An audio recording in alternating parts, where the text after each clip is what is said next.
Hello, and welcome to another episode of Vibrant Legacy Wellness and Coaching Podcast. Today, we are talking with our special guest, Eva. She is a soul alignment mentor and a financial empowerment guide. And Eva, please tell us a little bit more about yourself. Thanks, Elsa. It's a pleasure to be here. Thank you so much for having me. So the soul alignment work that I do is really essentially like inner healing. So connecting to inner children, inner parts, bringing a lot of inner harmony within yourself. And then I'm really big on self-empowerment and then aligning to your soul. So connecting to your soul for guidance and wisdom and support along this human journey, which has brought me so much comfort. And that's why I'm so passionate to support others in discovering what that feels like. And because we all have the connection at all points in our life. Like at any moment, you can just connect and receive guidance. So it was something that was completely life-changing for me, and I love sharing with others. And then the financial empowerment piece is because I've co-founded a tax and accounting business. So we offer tax resolution, tax preparation, and bookkeeping.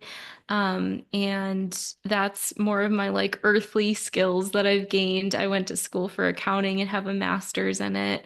And that's kind of actually how my spiritual awakening journey started, which I guess I could kind of share. Um, so I was studying to be a CPA and I had this moment. I was learning about manifestation and law of attraction from this one YouTuber, Leora Alexandra. I like to say she kickstarted my spiritual awakening.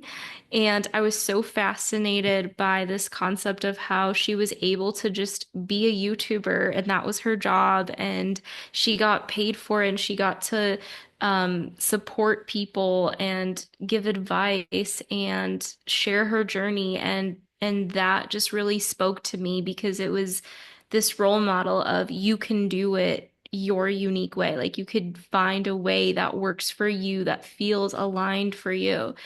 And I was meditating. So I was like dabbling in like some of like the spiritual things. I was Reiki one attuned, so I knew about Reiki or the chakra system, energy. And I was sitting in front of this lake, just being very present. And all of a sudden, I felt something within me asking me a question like, do you want to continue down this path? Is this really the path that you want to continue? Because studying for the CPA was challenging, and I started with the section that I knew I was going to struggle with the most because I wanted to get that one out of the way. And I figured if I could pass that one, I can get through the rest easier and smoother. Um, so I was really pushing myself. I mean, like a lot of my peers went down that path after getting their masters. It was just kind of like the next thing to do, and that's kind of how my life was, right? Like it was like, you go to school, you get the good grades, you take all these steps, get the scholarships, get into a good university, um and then you get a job and then like that's kind of your life, right? Like build a family and all that.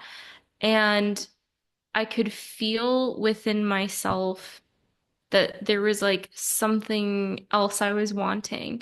And I knew in that moment that if I didn't give myself the chance to explore that, I was going to regret that the rest of my life, just going down this career path. And regardless of how successful, right, quote unquote, I was going to be, I felt like if my heart and passion weren't in it, then it wasn't worth it for me. So I decided that day that I was walking away from the CPA, and it was really challenging to tell my parents that because like my dad had supported me to pay for all my education um and sacrifice some things, and so um it was really hard to be like I'm actually gonna go in this direction. And so I and my mom actually did support me when I shared that. I think because she could see that it wasn't like my passion and that I wasn't really that into it. So she actually did support the decision. But it kind of, at that time, it didn't really matter because I had a stronger connection with my dad. So, like, his approval was like everything to me. And knowing that I had disappointed him and that I wasn't doing what he wanted was really hard to process. But on the other side of it now, I mean, that was like 6 years ago. I can say that it is definitely worth it to keep following what feels true for you. That has been my journey, and I feel like we need more people being themselves and showing up authentically and being brave enough to walk and not only just walk these paths, but create these new paths because sometimes the path isn't even created. And especially, I'm sure you know, Elsa, as an entrepreneur, you are literally creating the path as You're you're going. creating the everything while you're going. Yeah. You are your own creation at that point because you are, even if you're doing something that's done before, you're you, so you're not going to do it the same way. But Yes. but that kind of brings me into what we're going to talk about today, like our big thing that we're talking about today. Hmm. Is grounded spirituality. And you and I have had conversations about this, but I want you to tell us from your point of view, Hmm. grounded spirituality. What does that mean to you? Okay. Because I think it's kind of a new thing. Well, correction. I don't think it's a new thing. I think it's a new way to describe what people do. Yeah. So spirituality, to not also be confused with being religious, because I think a lot of people will like intertwine those two.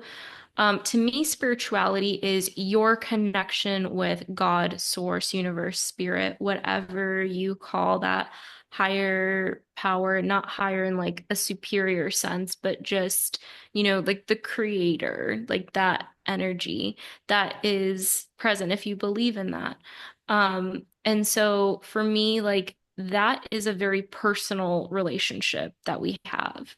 And I believe that each of us has that divine part within us. Like when people say God is within you, you do. You have a spirit that is living through you, that is experiencing this human experience through your physical body. And then the grounded piece was something that was, to be really honest, missing for me. I was not embodied in that in the beginning of my spiritual journey because I was like, oh, like I just have to be like love and light all the time. And then I would like beat myself up if I wasn't feeling high vibe, or I would like, this kind of ties into the toxic positivity too, right? Or like spiritual bypassing, where, you feel like you're basically doing the same thing, but like just in the spiritual flavor of it. Hmm. So, like, because I'm spiritual, I actually, I remember, so when I first started meditating, I started to feel a lot more like peace and like my heart was like opening and I was feeling really good. And I would start seeing like angel numbers and I just felt really joyful. And I would come home from my like 2 hour morning practice, like walking and meditating and being in nature. And I would come home. My mom is like my biggest like teacher when it comes to triggers. And I remember one day she had said something that normally would have triggered me, but then I didn't feel triggered. So then I was like, oh, like that was so interesting to experience feeling a different way when this thing that she would normally do, like, would just automatically activate me. But I didn't feel that way. So I started noticing like these internal shifts. And I was like, this is really cool. And then another day, so like I started to, feel differently with her, and then like that kind of impacted our relationship. Like we were able to start to feel closer. And then there was one day where she said something that did trigger me, and I was really upset. I started yelling at her, and then she was like, I thought you're all spiritual and peaceful. Why are you not like that right now? So, like, the perception of, what were you gonna say? No, no, go ahead. Go Oh, ahead. the her perception of being spiritual and like meditating and all this meant you have to be at peace all the time. But what I have learned on my journey, and that what brings it back to this grounded spirituality, is we are a human in that we're a human being, so it's both. It's you have the spirit, yes, you have the body, yes, you have the mind, yes, and you're also this human that's like Physical.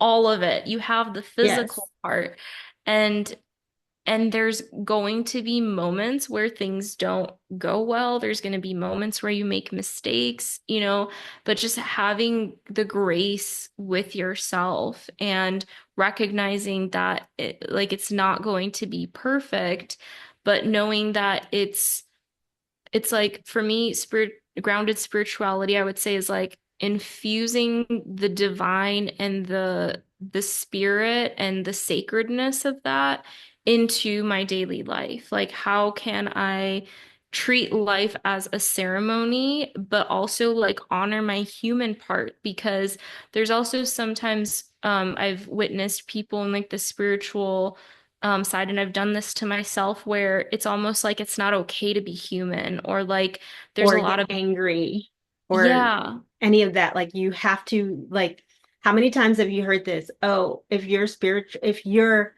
you get angry, if you get triggered, if you say curse words, then you're not you're spiritual. you're not spiritual, you're low vibing. And like I know I actually had a guest recently that we did a recording because we were recording some of these ahead of time and we actually were talking about this. Actually just yesterday about how someone told her that she's low vibe because she curses. And I was like, what? That's just how she talks. And like it's so hard to think of like I think it's hard for people to separate their thought process and their perception of what they think spiritual is because even when you look at it when they say things like that they're definitely not living up to those expectations because they're too high, and they think that oh, if you're, it's basically, it's almost like this, you have to be perfect if you want to be spiritual, but we don't also set those same limits when it comes to just, if someone is just religious, they're allowed to make mistakes. If you think about it and you look at it from the outside point of view, people are like, oh, you're religious. So of course you're going to make mistakes because you're human and you're flawed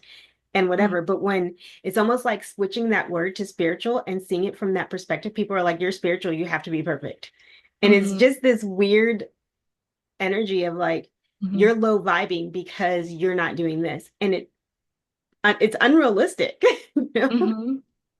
And really, like, I've seen people that are, I would consider spiritual because they have like that connection with spirit and themselves. And like they curse or they have like a certain vibe. Like they're not like they're not love and light, let me say. Like they're Mhm. not that kind of vibe. And I think we need to recognize that there's, different flavors of it. Like every human is gonna bring in like a different essence and a different way of expressing it, and that's okay. And I think that it's important to recognize like we're all human at the end of the day, and we're just trying to enjoy this life as much as possible. So if, I know that like a lot of it is our mind also trying to like conceptualize and understand and like put, one of the ways it does that is like putting labels on things or categorizing to try to understand. Um, but it's also okay to not always understand everything. Like it's okay to allow things to just kind of be a mystery. Or kind of not be perfect. And I think that like Mhm. that's kind of how we get into that toxic positivity that you see. And I think people misunderstand what being positive. I think people really blur that line of being positive and being toxically positive, right? Because it's Mhm. okay to be positive. It's okay to see the good in a bad situation, especially if that's what you need to do for yourself to get through that situation.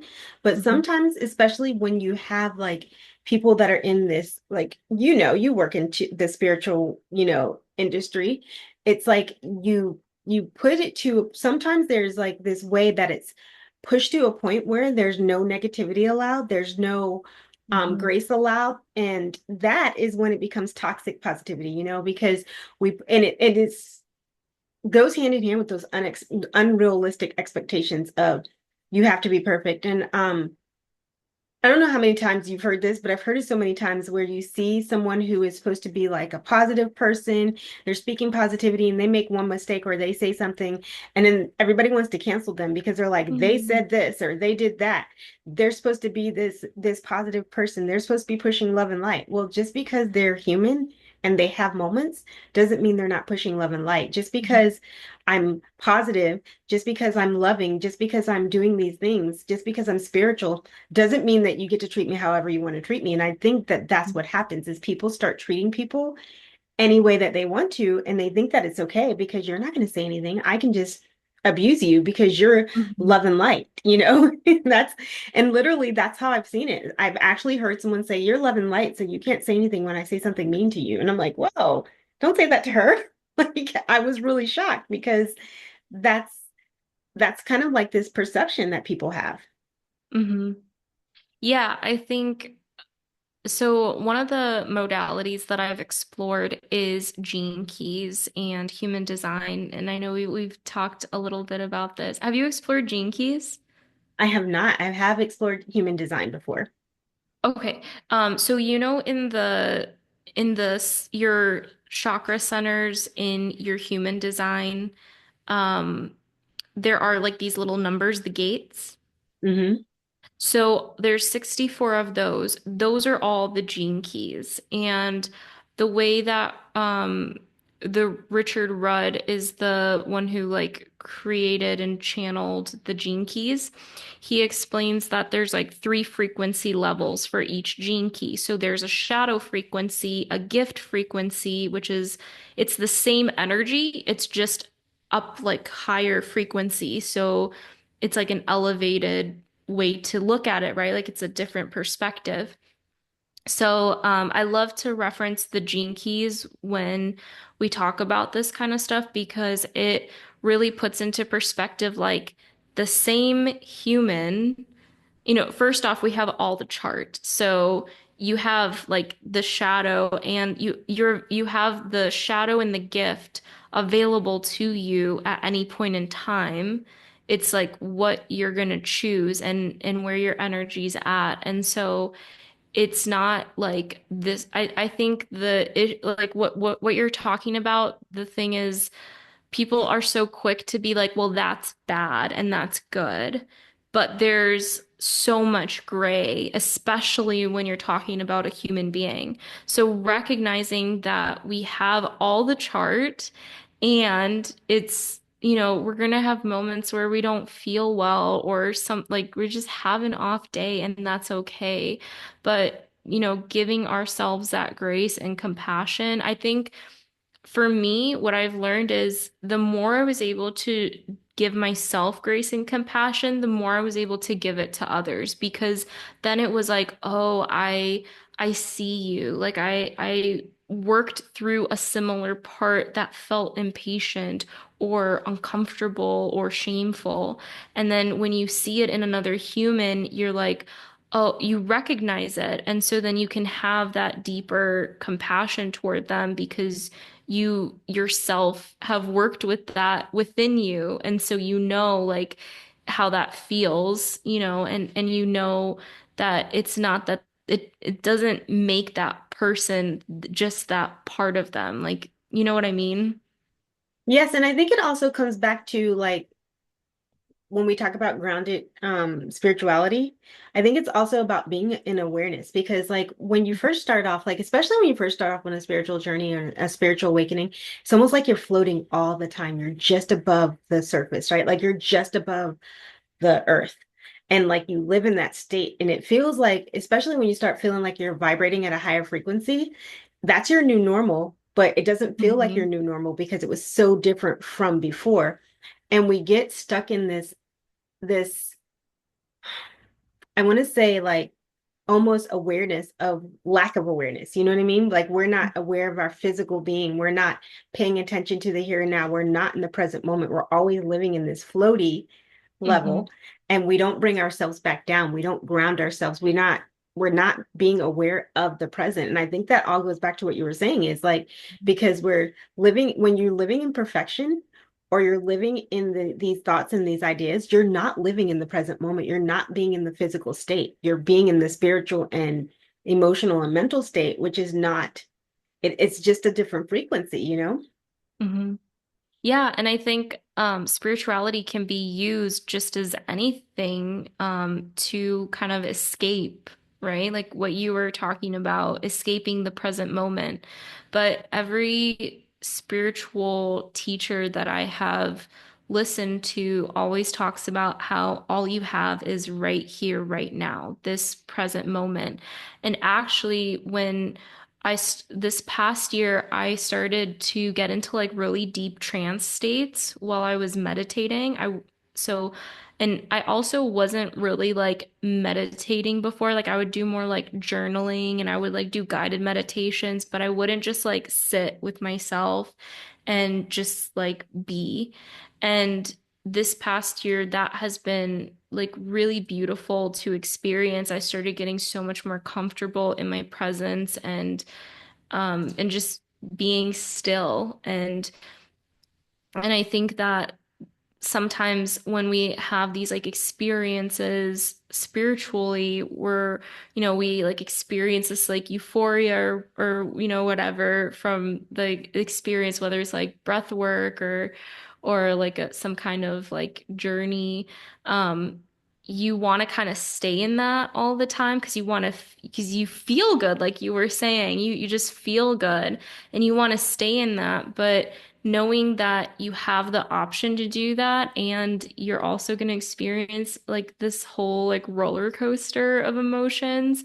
But I think like on my journey, what I've learned is too that it's not about what vibration you're at, it's about knowing you have the tools to bring yourself back and recenter. And that's more important than being high vibe all the time, which is, I think, even impossible to do, like as a human. There's going to be Yes. things that happen, there's things out of your control, but knowing that you have tools to support you to bring you back, like that's what's important because now something that would have triggered me 5 years ago, I have a process to bring myself back, to regulate my emotions, to support my nervous system. And then and then I'm able to also let it go, which is something that like if you talk to me like not 5 years ago, like 10 years ago when I was like in high school, I would have been like, who's that? Like I wouldn't recognize myself. You made me think of something when you were talking that someone said to me, and it was like one of the most insightful things that I've ever heard. He said, you know, you only have right now, but you don't realize it. He was like, the past is gone, and the future is the present because you're living the future right now. He was like, so the future is just something that you look at, but it's not. It's just this thing. It's not something that ever happens because you're always in the present moment. So the future never happens. He's like, the future never happens, and the past has already happened. So all you have is now. And it's Mhm. so insightful for like just being in the moment and like grounding yourself. And I feel like it's such a big thing that like we should be teaching in the spiritual world. Like we should definitely be teaching this and passing it on because like I think that's another thing about like even when you think about people manifesting and people saying I'm trying to do this, even trying to be high vibe, like you know, like how you say you can't be high vibe all the time. People are always trying to be high vibe all the time. Mhm. And when you're trying to be something or you're looking ahead at something, you're not being in the present moment. When you're Mhm. looking back and really like overthinking something from the past, you're also not being in the present. And I think that's really where grounding comes from and being like stable and being in that is just being in the moment, that mindfulness moment. And I think that's really how we misstep, especially in the spiritual world. Like even as a spiritual coach, I feel like that's a big misstep. Even sometimes, like when I first started coaching, I would say definitely that was a misstep for me too, is that I wasn't really focusing on teaching being in the present moment and how important that is. Because I just was like, you're trying to get to this, so we're going to get there. But what you don't realize is getting there, the most important part about getting there is the journey and being Hmm. in the moment of right now, because right now is what you have to get there, you know? Hmm. Yeah. One day I realized that when you go to the movies or you open up a book, you're embarking on a journey with those characters. And I realized as humans, we're so fixated on the future destination that we're like bypassing the whole journey. Like, isn't that interesting that we'll literally sit there and watch a movie and go through this whole journey? That's the point of the movie, right? Is to show you the journey. But yet we are so avoidant of our own journey. And one of the ways that has supported me in moving through that is because I had this a lot, especially when I was working jobs that I knew like I did not want to be there and they were not my like forever thing, but obviously like needed financial support to pay for things. Um, and I just started looking at, because everyone tells you gratitude, but the thing that I learned about gratitude is it's not gratitude if you're forcing it or you don't feel it genuinely. And so I felt like all these people were coming at me telling me, yeah, just like find something to be grateful right now. Like just find something. There's got to be something. And then they would tell me like you should be grateful that, this job is paying you. But I was like, but I don't feel that way in my body. Because you know what you feel in your Mhm. body and you know when you're lying to yourself. Like you can tell. So, but one of the things I started doing was, okay, well, what am I genuinely grateful for? And for instance, one of the jobs it wasn't even related to the job, but I was like, because I have to drive to this job, I get the opportunity to listen to podcasts that I love and music on the way to the drive. And I get to see the beautiful sky art, like the way that the clouds are in the sun. And because I love like looking up at the sky and connecting to like the color, like, and I love sunrises and sunsets. So that was my gratitude. And that was one way that I was able to start to kind of enjoy my journey more and bring myself back and ground into like, well, I'm here now. Like, I know this isn't my forever. I know I'm headed in another direction, but how can I enjoy the journey as I go? Because if you're not enjoying the journey, like the destination here for us is death. So Exactly. everyone is like so anxious to get to the destinations, right? But that's like we transition out of here on this plane, so why not enjoy it the most we can? And one of the mantras that has been coming through for me recently is I want to create a life. Well, I am creating a life that I want to be present for. And that's something that I love supporting people with to show them that you can enjoy your life just because we've seen all these examples of how like miserable life can be doesn't mean that has to be your story. And I am such a huge advocate of doing it your own way and finding what that means for you, like discovering what your path is and building it as you go. Like I love walking with people on that path. And I think that's the big thing that people forget about is the journey, right? Like in Mhm. enjoying the not just the journey, because a lot of people talk about the journey. Oh, it's about the journey, but they don't ever talk about enjoying the journey. They're always complaining about what's happening on the journey. They're not Mhm. taking the moment to enjoy the moment and really like live in it. My uncle sent me a text the other day and it was really he was just checking on me because like just to see how I was and see how my daughter was doing and everything. And then when I told him that we were doing great, and because he knows like, I'm a student. I think a few of my followers that, subscribers know that I'm a student, but doing my doctorate program. And he was like, hey, as long as you're doing what you want to do and you're enjoying life, he was like, that's what's important. He was like, you have to be able to enjoy what you're doing. He was like, the moment you stop enjoying it, it doesn't matter anymore. He was like, you're just going through the motions. And that's Yeah. true. Like when I was in corporate world and I wasn't being like who I wanted to be, and I felt like I was not on the path I was meant to be on. I just felt like time was going by. It just felt like it was like wash, rinse, repeat, you know?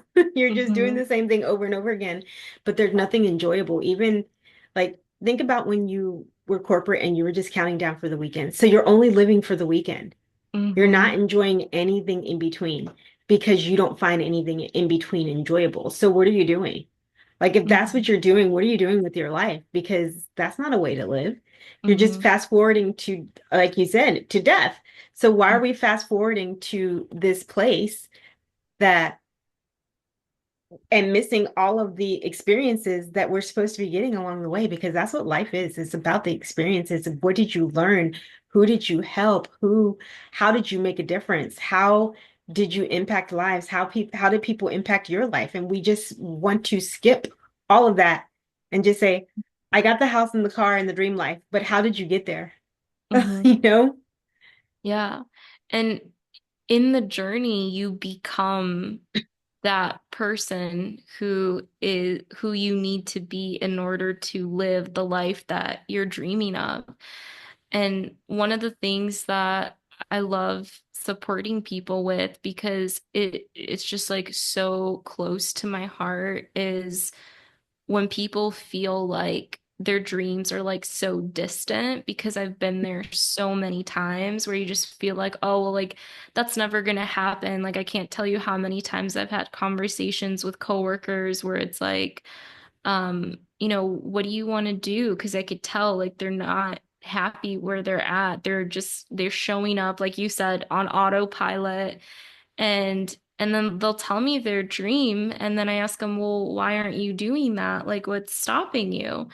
And it's always like number one is always money and that's part of so with the Embers with the tax and accounting business, part of what I am so excited about is infusing like yes it's going to be supporting with tax and bookkeeping but it's also like if people are open I'm so happy to do like money energetic work with them because relationship to money is like so like across the board it's something that everyone has like touched in some way shape or form and there's so much disempowerment in that arena and I like love supporting people to reshape that and renew that relationship. But it's money was like the number one answer anytime I'd ask someone that question. Well, I need to pay for things and that doesn't pay. And before you know it, your whole life goes by and you just gave yourself all these excuses for why not to pursue the thing that you wanted to. And it like to me, that's just like so sad, to your whole existence was longing for doing this thing. You had it in your heart, you had it in your mind, but you never gave yourself that chance. And I think that right now more than ever we have so many resources. There's ways to make passive income. There's ways to even receive donations and support as you're on your journey there's so much available. If you have a dream and you know that you're meant for more, please give yourself that chance because that I promise you, you will not regret. And I think the biggest thing about money is that people too often tie it to physical, right? Like they look at Mhm. money as a physical thing. And I look at money as like, especially like even when I'm talking with people and like I'm working with them and we're talking about energy work and things like that, to me, money is energetic, but money is also spiritual because it goes so much deeper than that. Like your relationship with money, your thoughts with money, your what is it, your bias with money or like how you perceive it and what you think. Like when you, for example, I always talk to people who, or like when I first started coaching, I used to always get this, it was like this recurring theme. And I realized part of the issue was I also felt that way is like, Mhm. I feel like money. is a hassle, right? Like money, there's so much negativity that comes with making money. And then when you start thinking that way and you start believing that way, you're also putting that energy out there that I feel like money is a problem. So what happens? You don't get money. Or like when you hear people say money is the root of all evil. Money is not the root of all evil. Hmm. If people are evil, they are evil, or have that negative vibe, or that like if they are not good people, they're not good people with or without money. Money just makes it, you're just aware that they're not a good person because they have money. You're just aware that they do these horrible things because they have money and it's highlighted.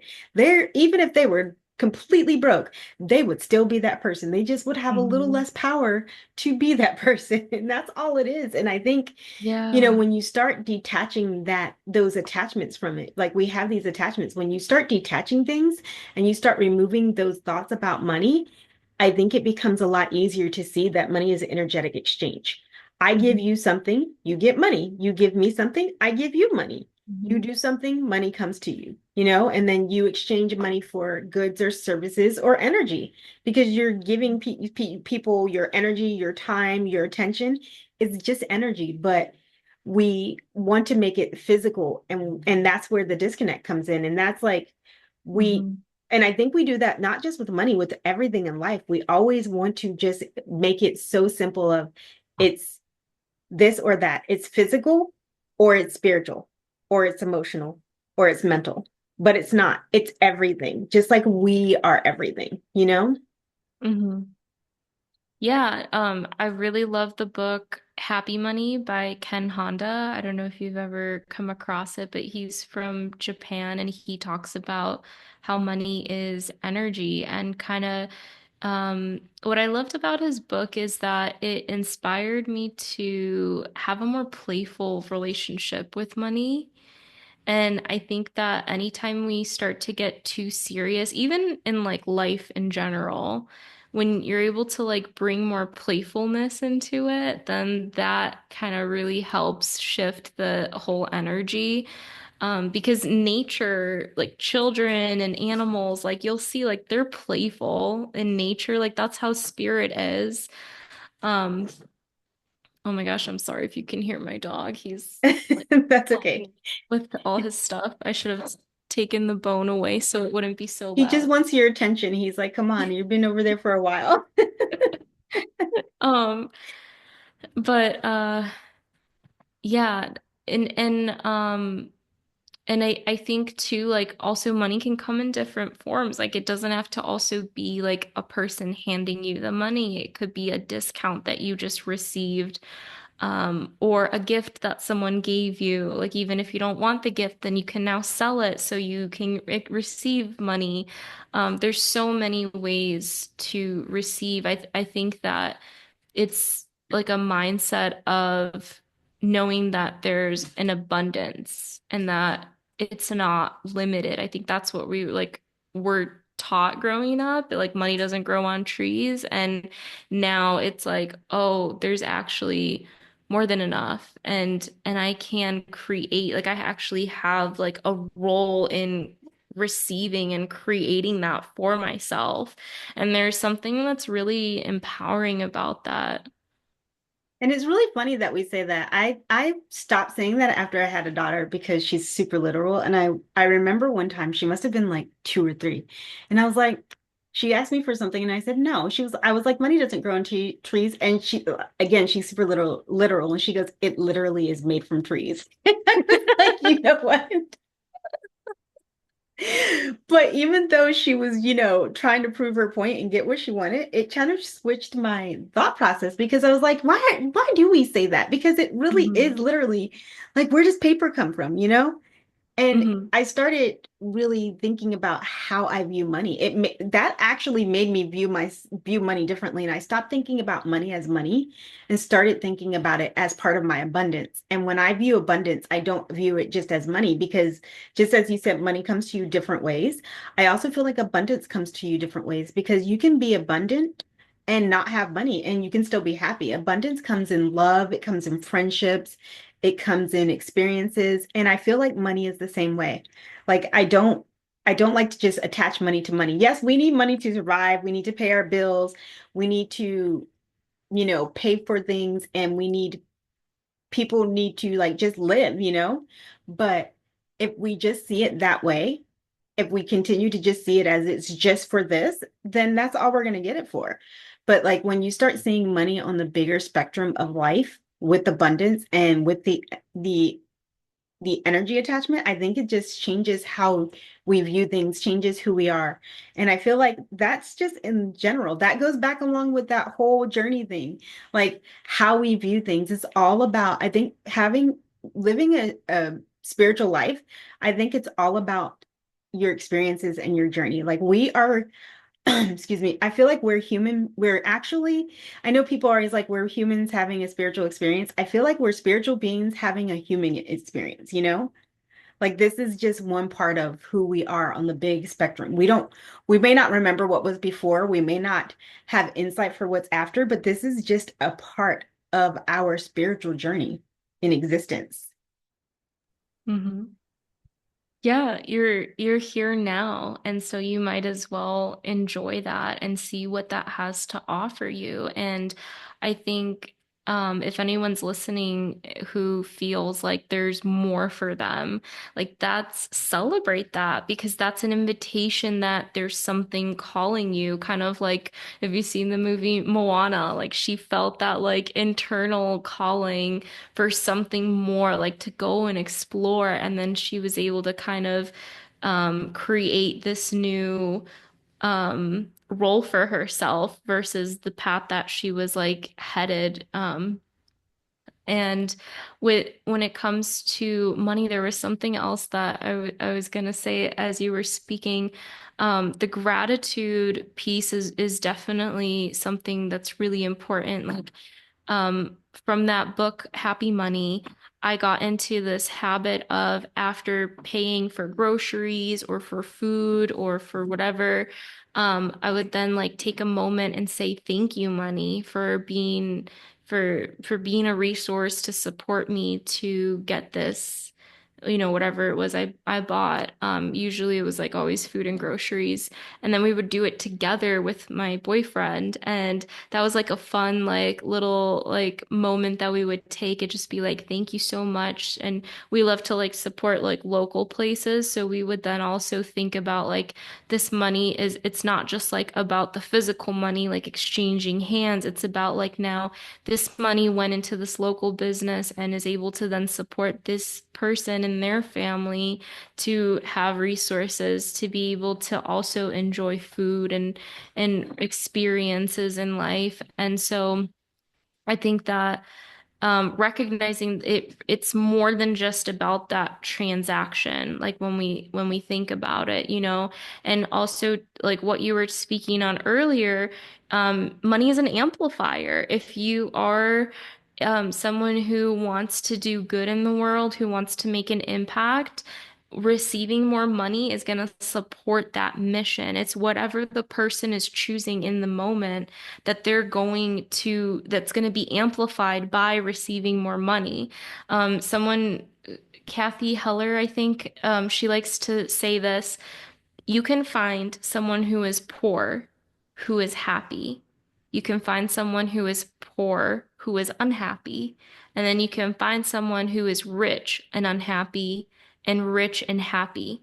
It's not the money. Like if it was the money, then there would be a pattern, right? But you can find people in all of those scenarios. So it's not the money, it's what that person is choosing to do and the perspective they're choosing in life. Like there's people, I'm sure, have you like met people who like don't physically have a lot of money, but like are But they're super genuinely so happy. happy? Yes. Yeah, All the because their time. perspective of life is different. Like they appreciate what they have and they're happy. And if they want to create more, they can choose that too. But if they want to stay where they're at, like that's also an option and that's totally fine. Like it's every person gets to choose for themselves what they want. The life is not a one size fits all. That's what I like to say.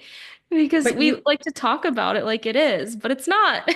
because we like to put that goes back to putting people in those boxes. But you made me think of something that my parents used to always say to my brothers and I. They used to always say that you can't receive. And it sounds so Mm. crazy. Like I grew up in a house where every month you have a community service project. Like you get to pick whatever it is.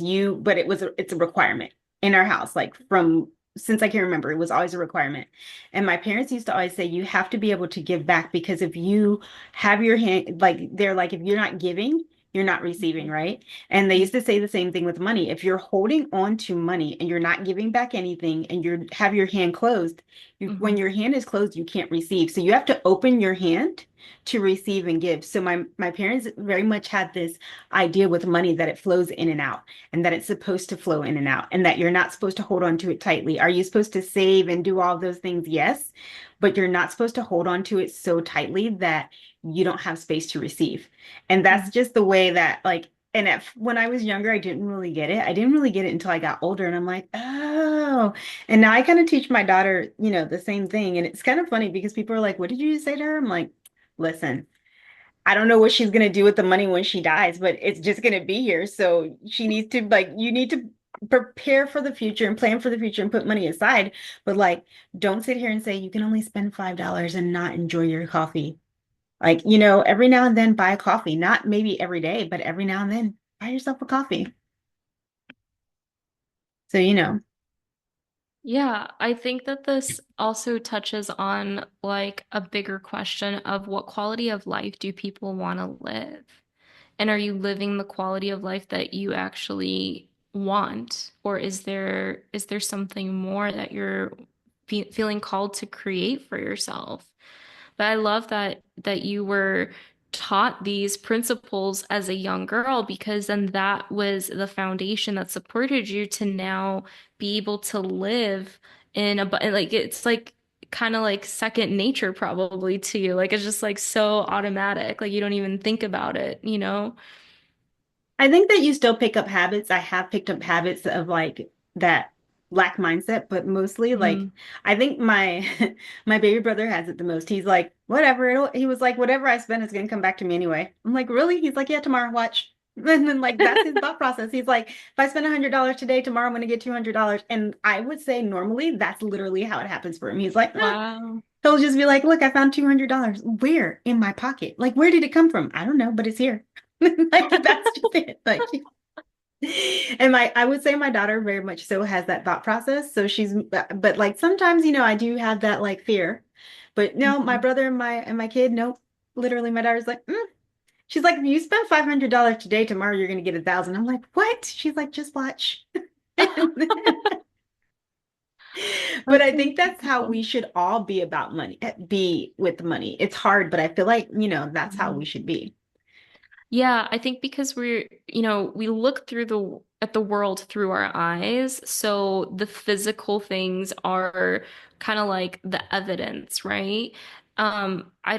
I think like for me, for instance, one of the things that supported me with like money mindset was listening to people have these like unconventional ways of thinking about money. It was so unconventional to me at that time.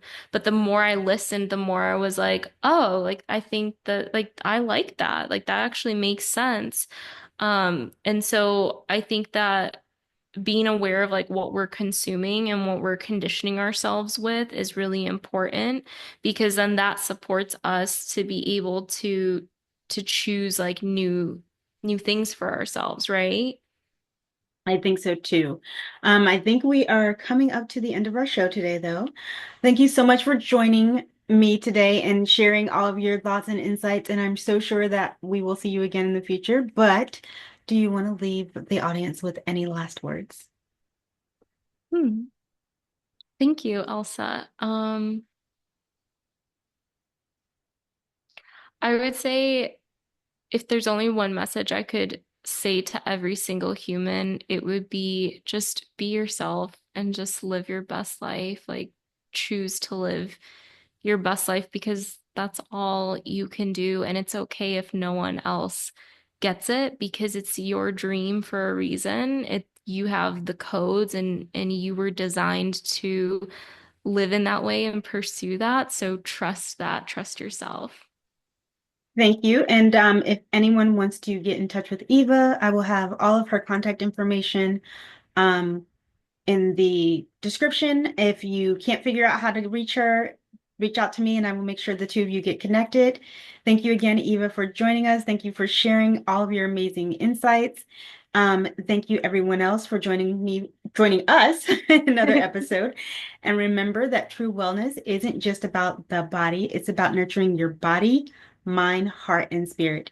Keep your energy high, your spirit bright, and your soul nourished. Until next time, stay vibrant and stay well.